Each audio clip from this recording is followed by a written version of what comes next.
Welcome! In this video we're going to be taking a quick look at Spring Yuhwa, a rare Elune healer class. Spring Yuhwa is a sister, and she does have another one that is basically the same thing as her, but just with a slight variant to one of the skills. She is a rare Elune, so doesn't have 3 passives, but she is still quite useful, especially when doing those daily boss battles or for just early game usage, as she is a good healer and support type Elune, as she brings many things in her kit. She does have decent stats, even though she is a rare, they are quite low. Her speed's 109, which makes her pretty decently fast. Even if you do max her out, her HP is still only 31.2k, but for most cases in early game and playing through the adventure mode and including some of the boss stages, this is just fine. Now let's take a look at some of the skills on her that make her a good Elune to use for a healer. Her first skill is a typical heal skill for most healers, as it can heal an ally if you target the ally, or it can deal magic damage to a boss if you attack a boss. This skill, even at 6, does do quite nice damage, but also it does very good healing, so it is worth getting. We'll go ahead and look at the skill gem effect too. The skill gem for this one is blue, green, green, which is for the magic damage or for the additional healing. It increases the crit rate of the skill by 3%, so it is definitely worth doing the skill gem effect for this one, as you can have that crit rate of it to have a better chance of doing damage if you're attacking or healing your allies if you're healing. Let's go ahead and take a look at her special skill now. Her special skill is a very good skill, and it does give her a revive. This skill will heal an ally by a decent amount based on her attack. At level 1, it's 150 plus 150% and revives the ally with 25% of her attack. This skill does have a cooldown when you revive for 2 turns, meaning it's similar to an ultimate skill, so you can't just revive an ally every turn.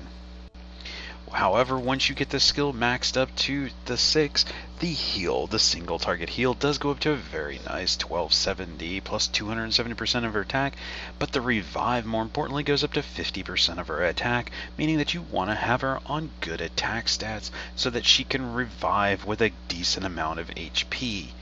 The skill gem effect is green, green, violent. This has a 5% chance of increasing the target's magic defense by 10% for 2 turns, so really not worth it, and instead you should just go for the green on here to give her that better revive mechanic for healing when they revive, plus the heal itself. It is much better just to go with full green sets. Looking at her ultimate skill, this is the skill that is similar to her sister, as they have both the first normal and special skill, but the ultimate skill is basically the same, it's just that it changes what effect it absorbs. This skill is an AoE heal. It heals all allies based on her attack and does go up to a very decent amount at 173% plus 870. This also puts a soul effect on your entire team that will absorb any weakening effects that the enemy tries to apply and lasts on your team for 3 turns, meaning that you can apply this pretty often, as it should be off cooldown, and you can apply it again. This means any time that an enemy tries to apply a weakening effect, it will absorb that weakening effect. Once it absorbs, this soul effect does go away, so even if it had 2 more turns remaining, it's still gone, and you would have to reapply it again to absorb weakening effects. This does not cleanse weakening effects off, as it is something to be used proactively. In other words, if you know that you're about to have a weakening effect done on you, then you would apply this to ignore that weakening effect. That way it gives your team a chance to not have that applied to them, so they don't take that additional debuff. The skill gem effect of this one restores a soul with a 10% chance, which isn't too great, so going with a full set of green to increase that heal is going to be helpful on her. Looking in at her passives now, her first passive, this one is is an interesting passive, but still good. This increases her attack, physical defense, and magic defense by 100% when you have 2 or fewer members on the team in addition to her, meaning that it's her plus 2, so 3 total, and she has an increased attack, physical defense, and magic defense, making her a little bit tankier. This is useful, so if your team, someone gets killed on your team, then she is a little bit tankier once you get down to a few members left, and then you can use her revive to revive a team. After she revives a member, however, this buff does go away. As it is a passive type buff, it is either there or not, and will be based strictly on the amount of party members you have. But this means as your team gets wiped, then she can revive, but before she does so, she does have an increased attack, which helps her heals, and she has increased PDEF and MDEF, so that does help her with survivability. Looking in at her second passive, after she uses a heal that does a direct heal on an ally, which is all of her skills, then she has a 50% chance of sleeping a random enemy.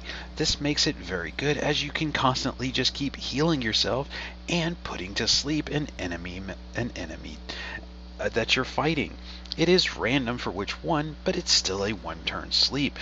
A sleep though effect does increase the damage that they take on the first hit.